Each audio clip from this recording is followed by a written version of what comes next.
Are you struggling to keep your customers engaged in a virtual world? Discover some of the biggest challenges companies face and how to overcome them while building lasting and unbreakable customer relationships.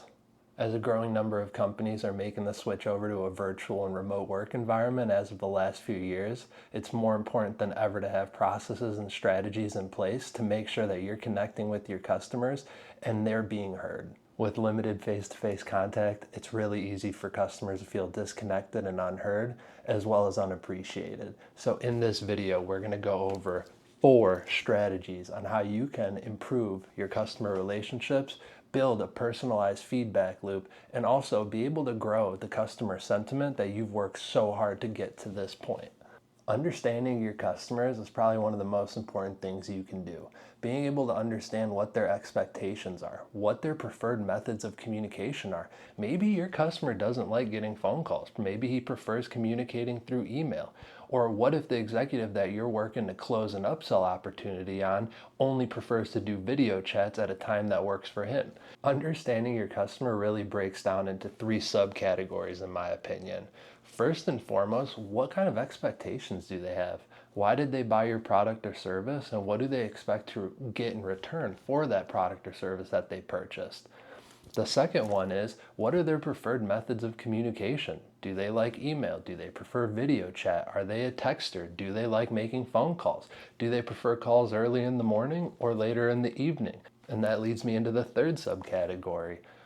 What cadence do they want to be reached out on? You'll notice that some customers love to have a loop and a constant cadence with teams where they have bi-weekly, weekly, sometimes even monthly calls. So that way they can always make sure that their teams are staying aligned between the organization that's providing a service or a product and the company that is using that product or service. So you'll notice there's customers that want to be in a constant cadence loop, and then there's other clients on the opposite end of the spectrum that they don't want to be contacted. If they have issues, they're going to let those issues be known and they're going to reach out.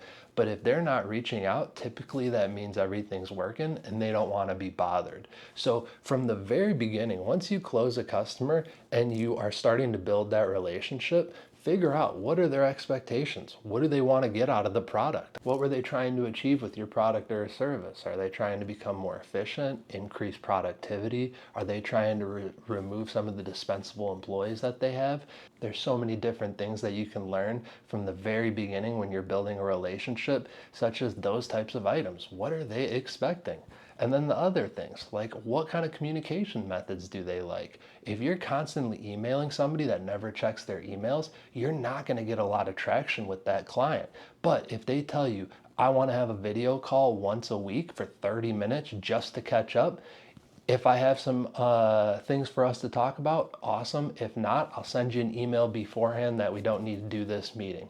A lot of the time that'll happen too. That way you have a set cadence. It's an invite. There's a calendar reminder every single week, but you might not have that call every week. If you're doing your job and the service is working or the product that you're providing is doing what it's supposed to, you might not have issues to work with the customer on every single week, but you can use those opportunities to understand them better. Figure out what do they like doing outside of the job. Business people like talking. So if you ask them questions about how they got started, why they chose the role that they're in, how long have they been with the company, the more questions you can ask, the more insights you're going to be able to get. And the better you're going to be able to cater to that customer and provide them a better all-around white-gloved experience.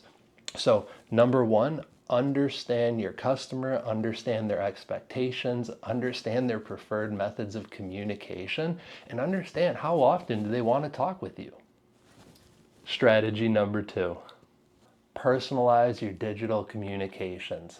In the growing age of AI, chat GPTs, Bing, you name it, a lot of companies are starting to utilize chatbots and they're moving away from actual real life human beings that are answering questions and doing work. On this channel, you'll notice there's a lot of benefits to going the AI route, but there's certain things you just can't replace, like the customer experience, having a face-to-face contact with someone or having a virtual point of contact that you know when you reach out, it's an actual person on the other side who has empathy, who is going to use common sense.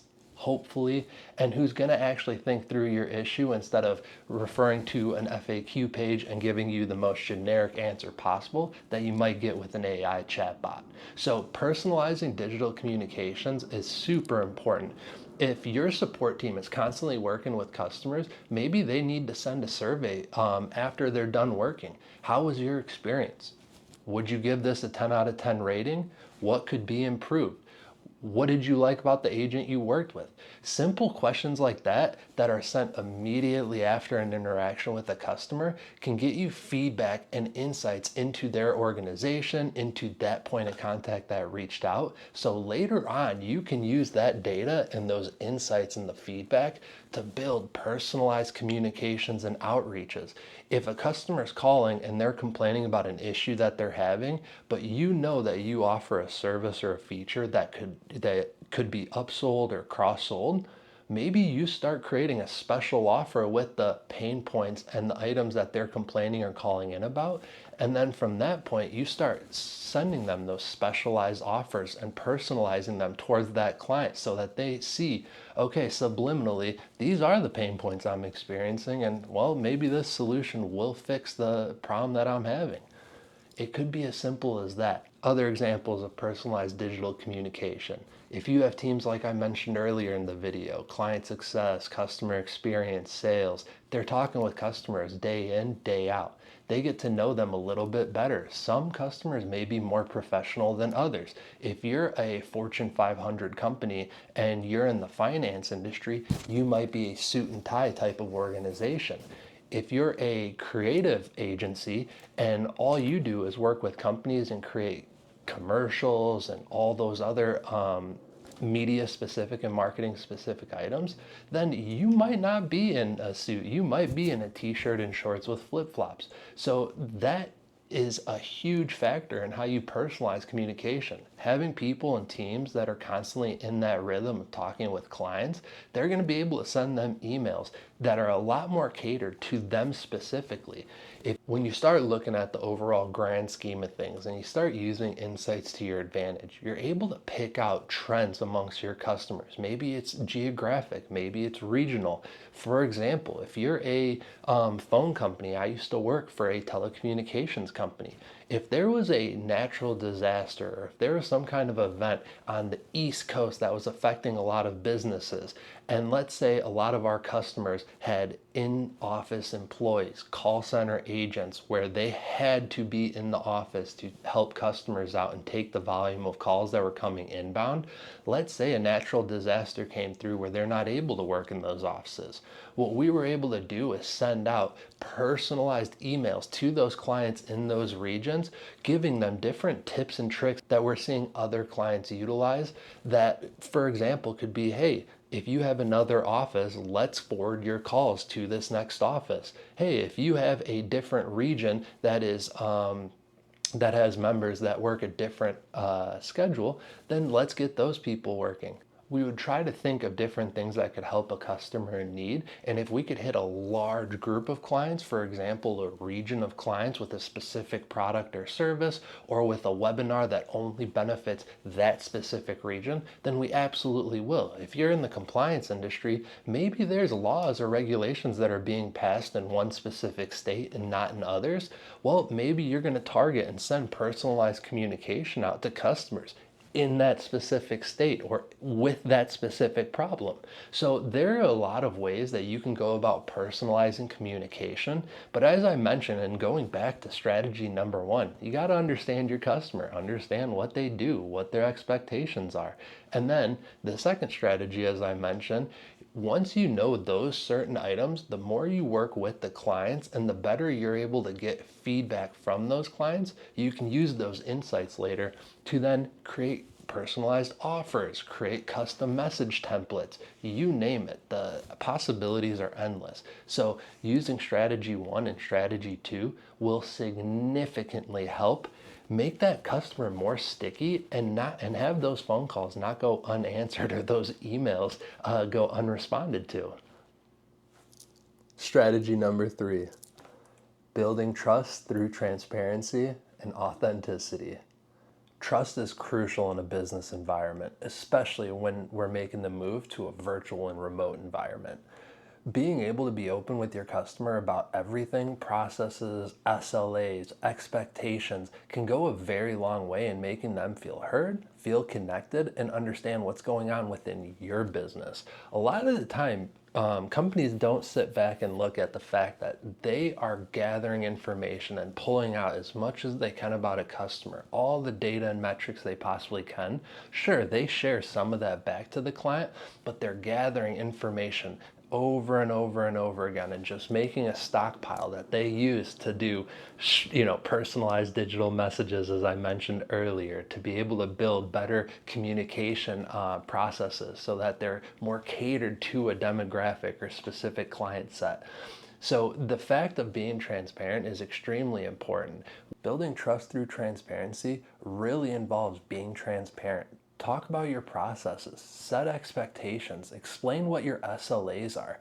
Let the customer know what you expect. If a project's not going to make it into your next bi-monthly sprint, be transparent with the customer. If you know that they have a project request that is not going to get handled or is not going to make it into any of the sprints this quarter, be transparent and forward about that. Don't hide the fact and make promises like, oh yeah, this should hopefully get, looked at within the next couple weeks.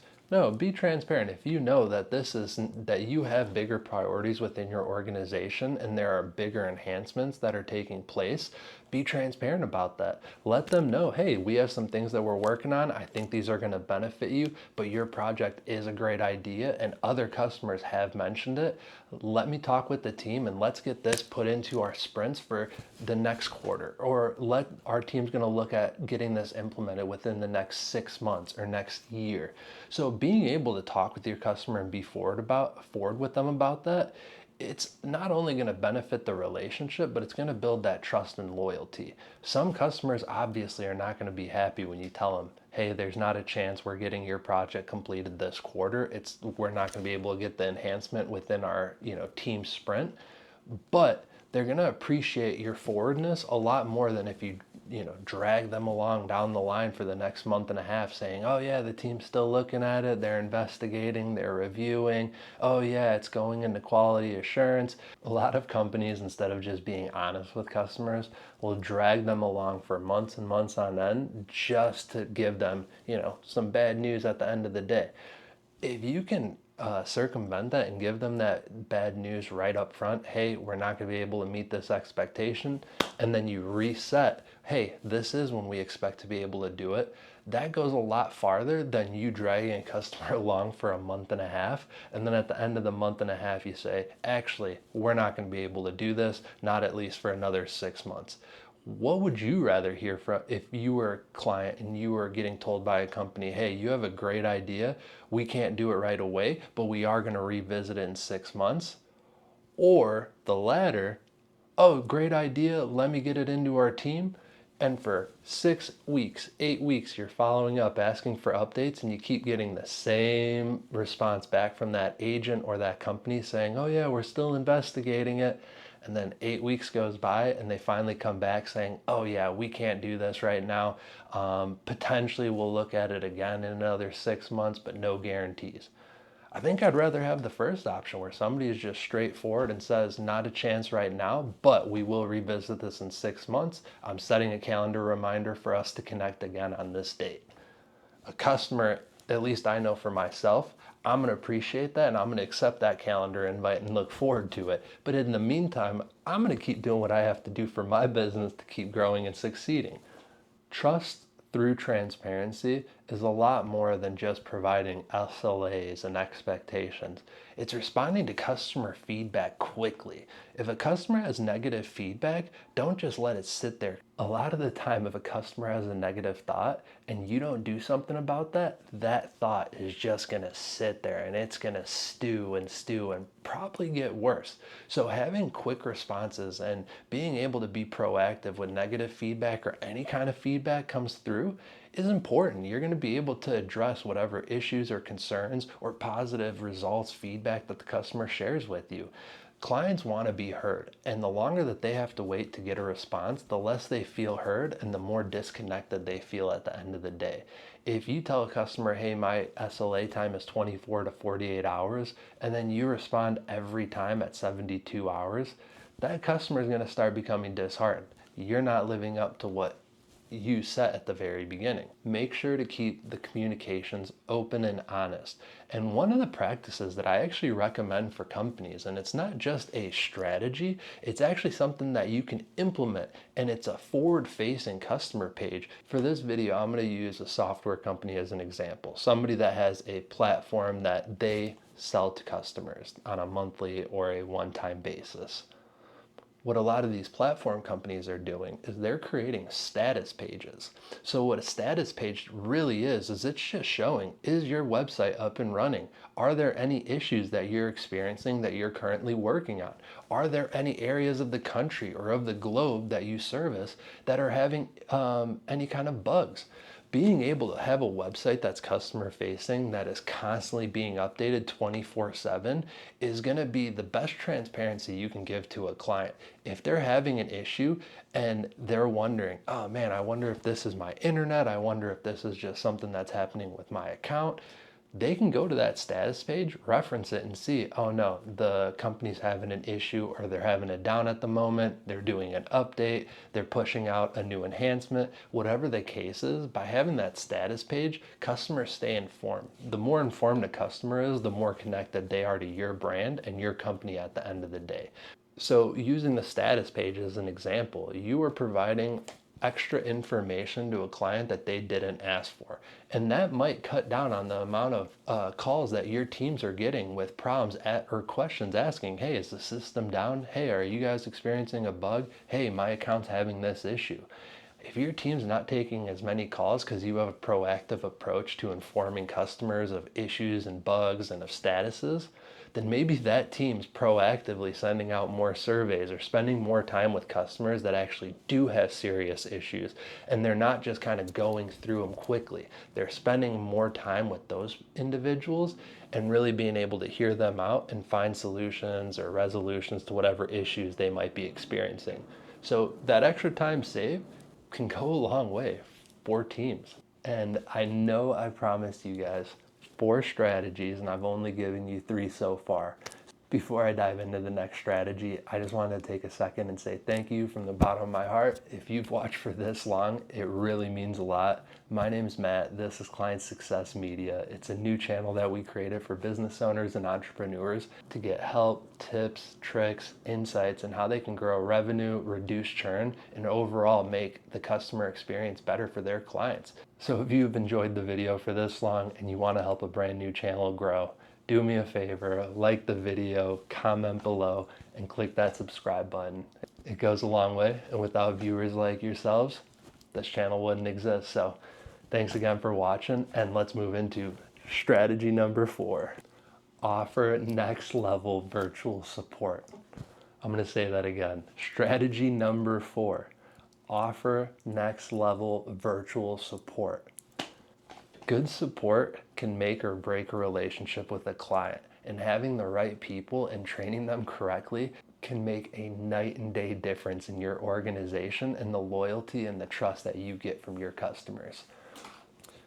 When we talk about support, a lot of the times we're referring to questions that are being asked, requests that are coming in and how they're being responded to. Being able to have the right people in place that are empathetic, know how to respond quickly, know how to listen, because at the end of the day, I think that's one of the most important things, is being an active listener and being able to hear what the customer is saying and not just listening to speak. Because at the end of the day, a support role, client success role, customer experience, you name it, it is a repetitive type of role. You're communicating with customers, your goals are the same every single day: to give the client the best service, to generate revenue, to reduce customer churn. You name it, the role is the same day in, day out. The only thing that changes is the customer or the problem that you're working on or working with. So when it comes to building the best support, you need to start from the very beginning. When you're hiring, You need to hire people that can communicate effectively. Can they hold a conversation? Are they going to speak over the customer whenever they're talking about their issues? Being able to pinpoint little things like that from the very beginning go a long way. It all starts with the people and the processes that you set into place in the very beginning. When you're hiring, look for somebody that can communicate. You don't want to hire somebody that's going to be in a customer-facing role that has a hard time speaking. I'm not saying if you're introverted, this isn't the type of role that they should be doing, but I will say that if you're introverted, make sure that they actually know how to put on an act when it comes to talking with customers. Find somebody who can speak freely and can communicate well, so that way when customers are having issues, they know they have somebody on our end that can listen.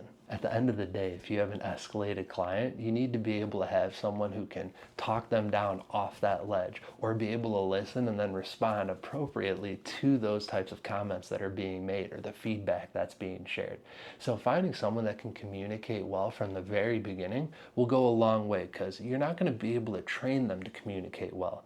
You can train them on how to pitch, you can give them a script on what to say, but naturally they need to be able to speak well from the very beginning, because that's something that's going to take a very, very long time for you to be able to train them on. And at the end of the day, usually they're never going to be as good as somebody who has that natural talent. And I'm not trying to put people down, but that's just the honest truth. If you're a business owner or an entrepreneur or even a manager at one of these companies, you're looking for the best bang for your buck. And having to train somebody to do something that others can do naturally might not be the best avenue or the best course for your money to be spent.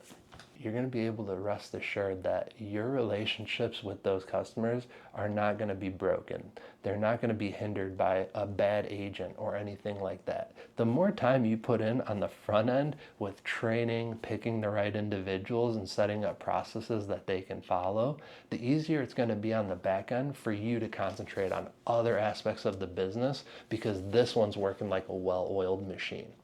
I mentioned AI chatbots earlier in the video, and I'm going to bring them up again because I think it is a valuable tool companies can use to support their customers. But at the end of the day, I think having a personalized support team, such as a technical support or a client success or customer experience team, is going to go a lot farther. But being able to give customers different avenues to communicate and get support through is going to be important for your business to continue to grow. The more a customer reaches out and asks for assistance, and the quicker they can get the assistance, the better off their experience is going to be. So with the AI chatbots, what I typically recommend to companies to do is to go through your FAQ page. Or if you don't have an FAQ page, start off with that. FAQ stands for frequently asked questions, and it is exactly what it sounds like. It is the questions that customers most commonly ask to different agents, support teams, chats, you name it. So what companies will do is they will scrub all their support tickets, you name it, marketing emails, whatever the case may be, and they'll pull out a laundry list of what are the most frequently asked questions, and they'll put them in a document on their contact page or their support page of their website. So that way customers can go there, they can click and read through those FAQs. But what I've been recommending is taking it one step further and getting an AI chatbot. There are a lot of companies on the market. I'm not an affiliate for any, so I'm not going to make any recommendations here, but there are a handful of good ones that you can find just by Googling AI chatbots, live chatbots. And what the goal is to train that AI chatbot to use the frequently asked questions page that you have created with the most commonly referred to questions by clients, and train that AI bot to provide answers quickly 24/7, day and night, on your website. So when a customer logs in, they're able to go right in and ask the question. If they're having an issue because they're not receiving phone calls, or you're a compliance or onboarding platform and they're not getting an enrollment link, you're able to have that chatbot that can automatically refer to a page on the FAQ list, and then the customer might be able to find their answer there. But this isn't a end all be all option. A lot of the time the FAQ pages will be able to answer basic questions, but they won't go in depth on the more detailed or the more intricate requests. So what you do is you give it 3 options, let's say. So the chatbot will go through, provide 3 options. It'll ask, is this option better? And if the client responds, no, this option doesn't work, no, this isn't what I'm looking for, no, this isn't the request that I've asked, then you can have it trained so that it just provides your customer support number, your customer support's email, or that account manager's email and contact information.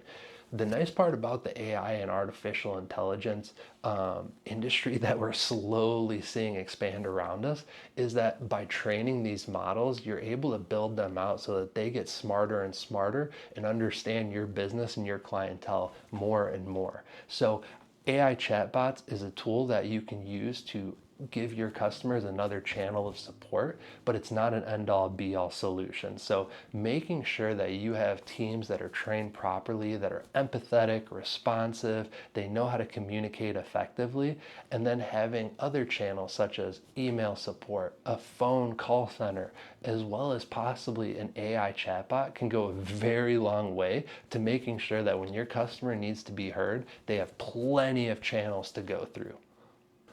Building lasting relationships in a virtual world is difficult, but not impossible. With the 4 strategies that I provide in this video, being able to understand your customer, personalizing the messages towards your customer, building trust through transparency, and giving them next level over the top support, those are the types of things that you can do that your competitors might not, that will give you the competitive advantage. That's why I mentioned you're cracking the code, you're breaking this open, and if you were to just implement one of these 4 strategies, I'm sure you're going to see dividends in return for it. And think about it, the more your customer feels heard, the more that they understand your business and how you work, the better that relationship's going to be. So making sure you're hiring the right people is crucial, and then making sure that you have the right processes in place to gather feedback, to build on those relationships is just as critical. And a question for all the viewers: what's something that your company is doing to build lasting relationships in a virtual world? Do me a favor and comment that down below. I want to see what you guys are potentially doing that I might be able to implement in my own businesses. My name is Matt with Client Success Media. Again, I appreciate you taking the time to watch this long. If you wouldn't mind, just click that subscribe button and come back for more videos in the future.